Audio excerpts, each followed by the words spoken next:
Well, good morning, everybody, and welcome to another Friday. Thank you all for being here.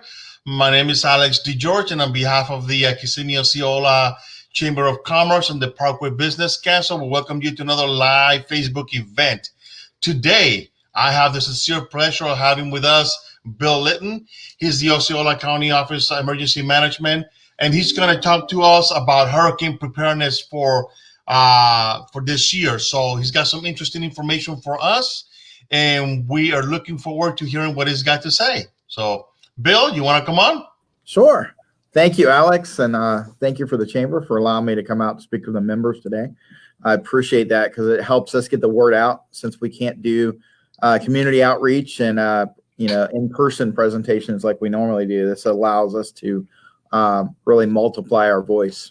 So I appreciate that. So we'll go ahead. I've got a short presentation. I'll go over really our preparedness plan and then going through some of the contingency plans that we're going to be working through with the hurricanes with the co-response of COVID-19 and how that'll work. So first of all, on the first slide you'll see there is really our rebranding. Last year we did a strategic plan and then updated our focus for our preparedness activities for the county and our program. So we rebranded that Ready Osceola. We wanted to make it an easy catchphrase for our residents and guests here to the county.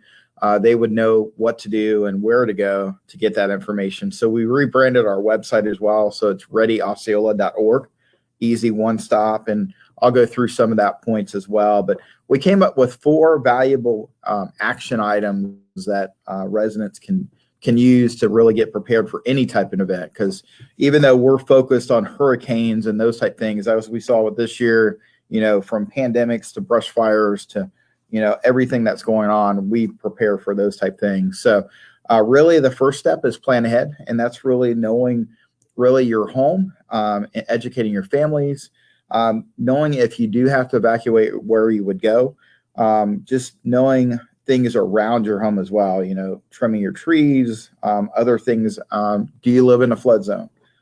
So those are the things now to take the actions now to really have a plan for your family and don't get scared and not be unprepared when we've got either a tropical storm brewing off the coast or other things that could face us here in the county. Second is stay informed. I highly encourage not only every resident, but I encourage every business owner to purchase a weather radio. And the reason I say that is that's really another use to get the alerts and warnings, not only for weather alerts, tornadoes, and flash flooding events, those type of things that would come out over those radios. The emergency management office can also utilize that system to send out emergency broadcasts. So if we did have a large scale type event or a focused event, chemical release, those type things, we can actually send out a message through the radio system, through the NOAA weather radio as well. So that's one thing. And as I tell everyone, January to April is our worst weather period of the years. Everyone thinks it's our hurricane season. Yes, it is. I mean, we've got the things we plan for, but really the focus is on January and April. And the reason why is that because that's when our tornado threat's the highest. And for some reason here in Central Florida area, our tornadoes focused probably between 2 and 4 a.m. in the morning. And that's when most of us are sleeping. So the weather radio gives you that extra warning to get up, take action, and, really take a safe place if you have to. So that's why I encourage everyone to have one of those, not only at your home, but like I said, at your business as well. Again, another system, as redundancy is important in our business and having backups and backups to the backup, is Alert Osceola. And that's our mass notification system that we provide to our residents here, thankfully with a partnership with Florida Division of Emergency Management that underwrites the program Alert Florida. So that allows you to take your cell phone, register for the system, and then that actually makes your cell phone a weather radio as well. So we have it set up automatically. You would be notified if we had a tornado threat in the area and also flash flooding. That's our 2 highest threat national hazards here that you would get sent there. You can also sign up for severe weather. And as we know, especially in the summer period, that's almost on a daily period. So we left that to the individual person. If you would like to get those, you can. You can get those warnings. And then anything else that we would send out through our mass notification here in the EOC that would also automatically be sent to your phone. You can register your phone, your email. You can register multiple systems on there. The nice thing with it as well, you can do multiple addresses. So if your child's in school or you've got a parent in another location in the county, you can put all that information in there. And if something is geolocated to that address, and you'll get notification on that as well. So we work closely with our fire and law enforcement partners. So if there's something that we need to get information out to the public for them to take action, we utilize that system. So I highly encourage you to register for Alert Osceola. If you haven't, you can go to alertosceola.org to register for that. Also, you'll be getting a copy of this by PDF. You can see the QR code there. That'll actually take you to the registration site too for Alert Osceola as well. Third, build a kit. We talk about this every year, building your kit when we get ready to hurricane season, but it's really a year-round type thing, not just for hurricane season. It should be something that you have in your home, from the flashlights, the battery, a manual can opener, shelf-stable food, water, but also think about other items that family members need, as well as your important documents, your insurance documents, pictures, photos that you might need to store. I encourage everyone to take pictures of their house, and then also store that on a flash drive, and then have 2 of those. And you could store one in your safe deposit box or other safe location. So if something happened, you have backup. It's very important after recovery, not really for, a flood event, but if it was a fire, you've got all that data backed up, and very easy for an adjuster to look at that and then really go through and help with the recovery of the incident for you. I encourage that again with your business community, and we'll go over some of the steps too with that. But it's good to know, your personnel rosters and other important documents, storing those and keeping those on as well. Also, keep in mind 2 other important things in your kit: your medications, making sure that you at least have a 30-day supply, if not 90-day. Most medical providers now do a 90-day supply. So for us, that works out really good for hurricane season. So I encourage you to always keep those. If you're taking medication, keep those filled.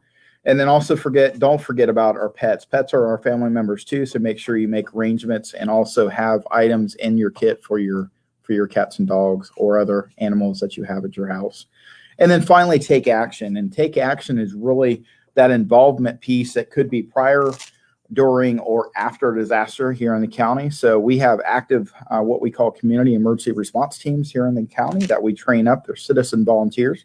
We have approximately 8 teams through different neighborhoods and that can assist and really mobilize for their neighborhood or community, or can assist us afterwards.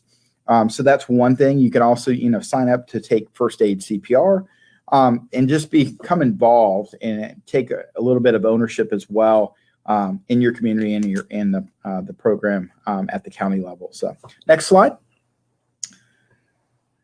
So with that, I'm going to go into a little bit on the forecast and the naming for the hurricane season for 2020. We've been pretty active already for the last 3 weeks. Since 1953, the National Hurricane Center has named the storms and given us names. So this is our name of storms through this year. You can see already we've got 3 already knocked off. Arthur and Bertha were already tropical storms a couple weeks ago. Cristobal is out churning right now in the Gulf of Mexico. It's projected to hit the Louisiana coast between late Sunday, early Monday morning, as a high tropical storm force wind system. It does not look like it's going to make hurricane force category at this time, but at least we've got 3 knocked off there. I wanted to give you a little bit of an idea of what some of the names that you'll probably see on the news and as we move through the season. And as we forecast, I tell everyone, even though you'll see the forecast that I'm going to show you in the next couple of slides, don't get caught up in the numbers. Just remember, one factor is it only takes one storm, one event to affect our community and have long-lasting impact on our residents. So with that, we'll go to the next slide. So with that, we utilize 2 main vetted sources for our seasonal forecast for tropical meteorology. And the first is Colorado State University. A lot of people say, Colorado State, they're in the middle of the country. Well, it came back years ago. A gentleman by the name of Dr. William Gray was our lead tropical forecaster for meteorology on these type of events. Really became the forefather of that. He had an understudy with him at that time. He's in his late 30s now, Dr. Phil Klotzbach. He's taken over the program. We lost Dr. Gray several years ago, and Dr. Phil has now taken over. We call him the Doogie Howser of hurricane forecasts. He's a really young guy, but very sharp. He has about 6 other researchers with him, and they develop the preliminary forecast each year. So they put out their beginning forecast in April, and this is what you're seeing on the screen now is April. And then they'll do 3 additional forecast updates as the season goes through. So we'll get another one actually today. I'll probably look today. They'll probably drop the location for yesterday. They do one right at the beginning of June, then they'll do one in July and then in August. And the reason they do those 3 periods, just to track the trends, and then that's just before our peak of September and October. So an average season for us is about 12, 6, and 2. That's 12 named storms, 6 hurricanes, and 2 majors. You remember last year we had Dorian at our doorstep. Thankfully, it did not impact us, but you can remember previously, then we had Michael and we've had Irma. So it's been pretty busy the last several years just on hurricanes and the strength of those hurricanes as well. So you can see the forecast currently is for 16 named storms. We've already had 3 of those. Hurricanes, they're projecting 8, and that, is still a high number for that. It's definitely above average year. And then 4 of those becoming major. And what I mean by major is anything over a category 3 or higher. So that's definitely high impactful winds and then also rains, which leads to the flooding. That's our highest fatality killer is the flooding and not the winds. Just the winds a great concern, but when it comes to the hurricanes, the flooding is the major concern and loss of life. Next slide. And then the other forecast that we rely on is that of the National Weather Service and National Hurricane Center. And they do more of a probability-based forecast, but you can see with theirs, it's sort of a conglomerate of numbers. But if you take Dr. Phil's, it goes right in the middle of that. So really, they're looking at above normal season, as you can see there in the graphic. But the named storms there forecasting is 13 to 19. And then hurricanes 6 to 10, and then majors 3 to 6. So you can see it's right in the middle there, their forecast. Again, they'll update their forecast again in July, and then they'll do one just before the peak in September. And then they'll do a wrap up at the end of the year. So I just wanted to leave y'all with those couple informations. But like I said before, don't get all worried and all transposed on the numbers. Just focus on, it really takes one to affect our community. So next slide. So with that being said, and with us still in response for COVID, we're about 62 days of EOC activation here at the EOC for our response to COVID. And we've been planning about the last month now, working with our state and federal partners on what our planning will look like for sheltering due to the impact of a co-response with COVID. So with that being said, you've heard me say the last couple of weeks, and we've got a unified message from the state and also our county emergency managers through the region, and we have coordinated very much to make a unified message and a consistent message across the board. So if you're living in a site-built home, we're asking those individuals to stay and shelter in place this year. This is important because with everything going on with COVID, we're going to do a lot of more precautions at our emergency shelters. Everything that you're seeing now with screening and temperature checks and those type things, but also just having the mass population in an area that a lot of people are concerned about going to a shelter. So we encourage people to, again, know their home, know their rating in the home, know their roofing, what's the last year the roof was changed, those type things. If they do not feel safe in their home, then we're asking them to make arrangements now. Don't wait until the storm is 2 days off our coast. make plans now to stay with family and friends, either in the immediate area or a little bit out of our area to ride out the storm. So we're making those thoughts now. Next slide. And with that being said, for those that were living in site-built homes, our focus this year for our shelter space here in the county is going to be on three main areas. First of all, and I should have moved the bottom up to the top, really that of our special and access and functional need clients. So our special needs clients that require medical care and electrical care or electrical support for their medical devices or those type of things, our primary responsibility in making sure they're safe. So we have three special needs shelters here in the county that are retrofitted, that are strengthened and have electrical power. We have a great partnership with the Council on Aging as our primary location. But with that being said, our shelter space is going to grow this year what we need to have. So we're going to probably, instead of us opening just the Council on Aging for an event this year, we'll probably go to our secondary location, to our second location at the St. Cloud Community Center. So we'll probably open that. And then we have a third location too, if need be, for our special needs clients.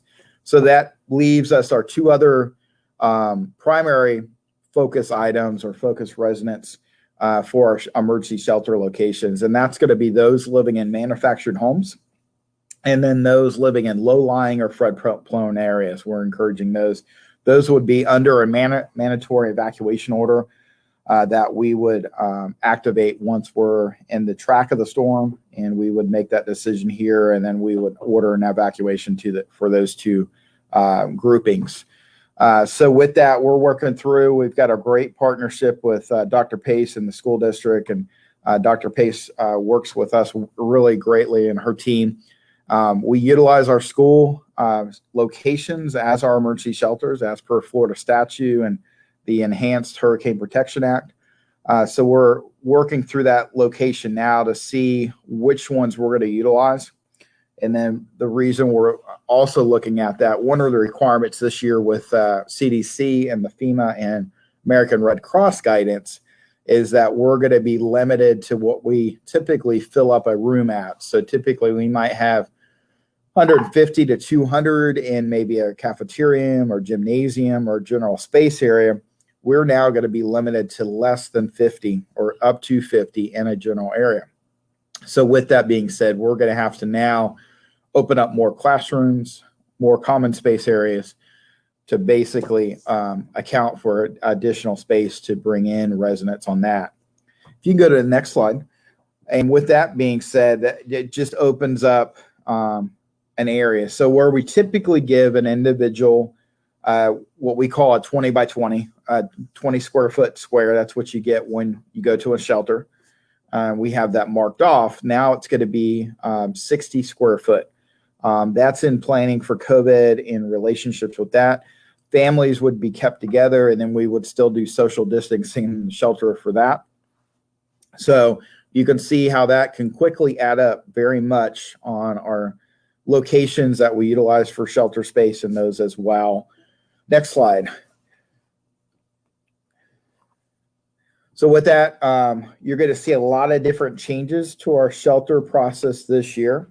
In addition to the locations that we select, you also see a screening process. So what you're seeing at most of the government and other facilities as we reopen now, and you're going to see that at the theme parks as they open up this weekend and those type of things, is a screening process. So we're going to have a medical questionnaire. We're going to have temperature checks and all those things that'll be vetted before you even enter the shelter space. I talked about the limited of the larger space, so we'll be limited to 50 people. So we'll be opening up more rooms or more common areas in those classrooms or in the schools to account for shelter residents.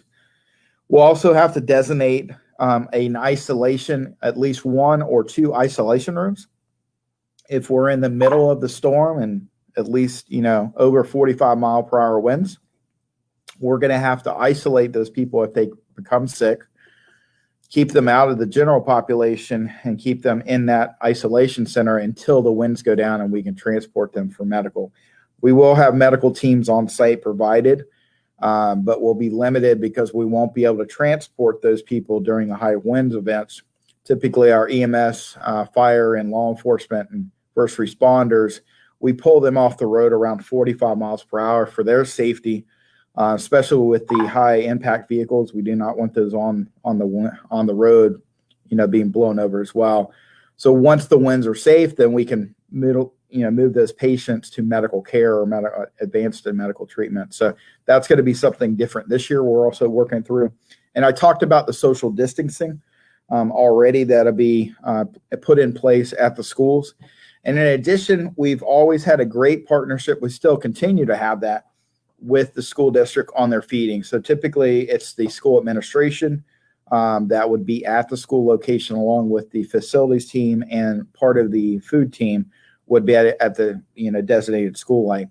So this year we're actually going to do prepackaged meals with the guidance of American Red Cross and CDC, where we typically would do cafeteria meals that were already pre-planned.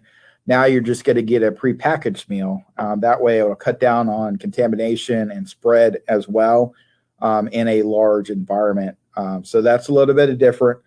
One of the big things I communicate when I'm out doing talks and public outreach is really our shelters are a place of last resort. If you keep it in that mind. For comparison, our shelters are a lifeboat; they're not a cruise ship. That's the best comparison.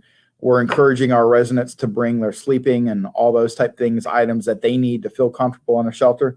In addition, this year we'll put, as we speak to the public and put those recommendations out, I would encourage them to bring their own snacks and those type things that make them feel comfortable as well on that matter, because we're going to be limited on, the food and those type we normally have. It's not going to be the same.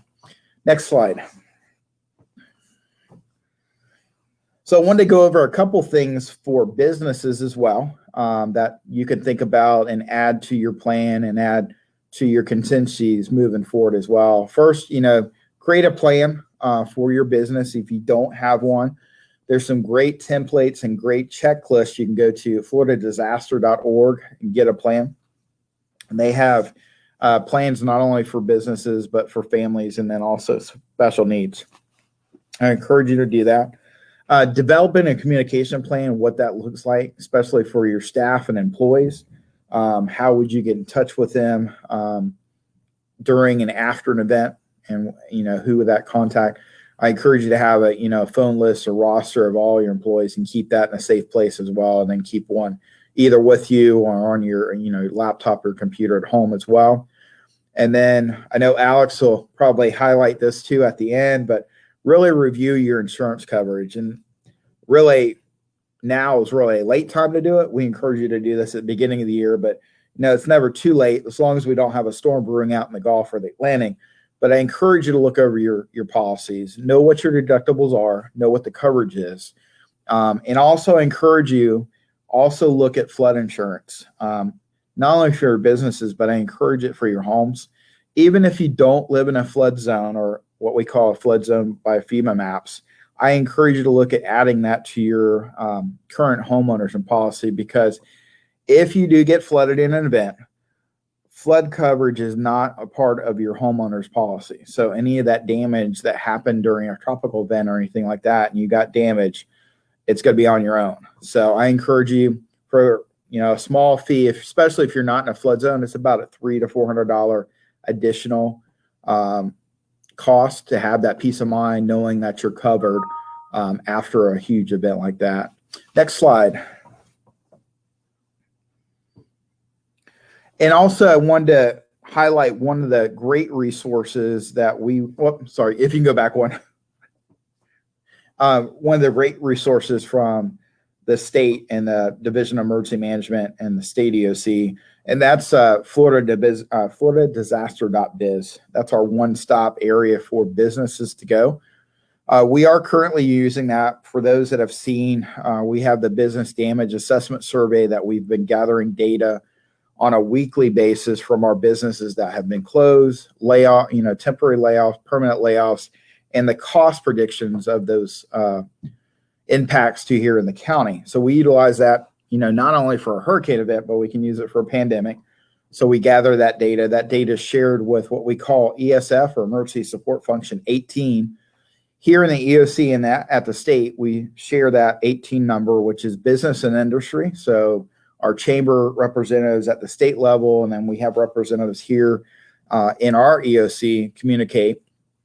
So we have that data. So I encourage you to, if you have not registered your business currently and your impact that you faced with COVID-19, I encourage you to put that data in there. It helps us and it gives us a bigger picture, especially as we move into recovery and we look at small business administration loans and other loan programs and other business recovery programs that will be brought in through the state and FEMA. That will definitely help us. Additionally, after an event, we encourage you to fill out that survey for any damage that was done to your business, be it, wind damage, flood damage, electrical damage, those type things. That keeps track of those. Also, you can register your business. You go on to the tab and register your business. So then that way you'll get updates. You'll get updates from the state EOC. It gives you updates on road closures and other things around. So we provide a lot of updates for our county businesses, and we'll communicate through the chamber on updates here impacting our local county and any information after a disaster happens. Especially a lot of businesses will ask about, is it safe for my employees to travel? What do they need? We'll go through that as well and communicate that, But also, if you register through disaster.biz, you'll get updates from the state EOC on the business side as far as if there's any other road closures or business closures. You'll actually see business closures report coming through as well. So a lot of information that can be provided at a higher level too from the state, especially if you got, not just locally here, but if you've got other business or partner with businesses outside of our county here in the state as well. Also, it has another resource for you, disaster planning kits. I talked about one through disasterbusiness.org or floridadisaster.org, but you can go to the .business site, and there's a lot of just planning for businesses on what to do before an event, after, and then recover. And then one full page just on recovery resources from federal and state programs that are available after an event that you can tap into as well. So next slide. And that's really my presentation. That's my contact information. And I've sent this information to the chamber, so they'll send out my presentation to y'all, so you have my information as well. Our one-stop shop for information is, like I said, readyosceola.org. So you can get information there on preparedness, response, and recovery information here. You'll get updates there. You'll see when we're activated. We'll do updates there through the website. Any Facebook Lives or those type things will be stored there as well. So I'll turn it back over for Alex for any questions. All right. Thank you, Bill. Thank you so much for that fantastic information. And folks, just real quick to touch on the insurance side, Bill is correct. Make sure, please, that you have a copy of your policy with you in a safe place. Also, make sure that you know who your insurance agent is, because if you do have a claim, he is one powerful ally that will be able to help you and guide you through the claims process in case you do have to make a claim.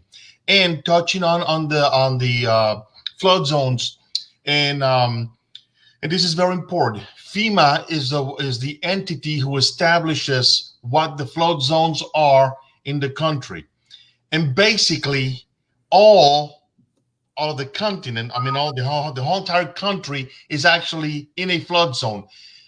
The difference is whether you're in a high probability area of flooding to a low probability area of flooding. So if you're in an A flood zone, that means you're in a high probability area of flooding. If you're in an X, that is the lowest probability area of flooding. But as we already witnessed during 2017 with Harvey in Texas, where I think approximately 40,000 homes were lost due to the hurricane and flooding, and those homes were pretty much in what everyone considered to be a no flood zone. So there really isn't an area that doesn't flood. It's just a matter of probability. So be aware of that. Like Bill said, having a flood insurance is very cheap insurance to have against something. So please reach out to your agent for that. And please, prepare, and let's try to have a safe and a quick hurricane season. And let's hope that nothing major happens. So again, Bill, thank you so much for all the wonderful information. To all you folks out there, thank you so much for tuning in and watching. We hope that you have enjoyed this segment and you've learned a lot. And again, the chamber is here for you. So if you have any questions or you can't find some information, please reach out to us. We'll be more than happy to help you out and guide you and get you squared away. So, folks, thank you so much. We are up and out of time here. Have a wonderful Friday and a safe weekend. So see you next Friday. Take care. Bye-bye. Thanks, Alex. Thank you, Bill.